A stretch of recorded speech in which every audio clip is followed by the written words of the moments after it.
संत ज्ञानेश्वर महाराजांच्या पालखी सोहळ्यादरम्यान सासवड जेजुरी मार्गावर घडलेल्या भीषण अपघाताने वारकरी संप्रदायावर दुःखाचा डोंगर कोसळला आहे। या दुर्घटनेत 3 वारकऱ्यांचा दुर्दैवी मृत्यू झाला असून 4 जण गंभीर जखमी झाले आहेत। या घटनेनंतर राज्याच्या उपमुख्यमंत्री सुनेत्रा पवार यांनी तातडीने घटनास्थळी भेट देत परिस्थितीचा आढावा घेतला।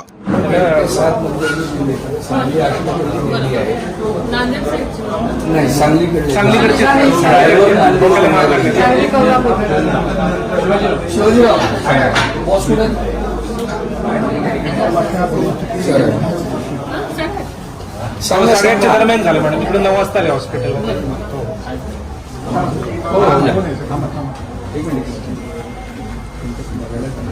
ड्रायव्हर जो आहे तो नांदेड पडला होता वैद्य साहेब आणि यांचा दोष नाही, हे नॉर्मली चालत होते आणि तो क्रॉस आला आणि त्यांनी रात्री सर्दीच्या गोळ्या खाल्ल्या 62 to 65 ची झोपेचं त्याला हे झालं। आता यांना पण बंद राहते ते नाही करतो, सगळे केले आपण केले, त्यांचे शेजारचे गेले, त्यामुळे ॲम्ब्युलन्स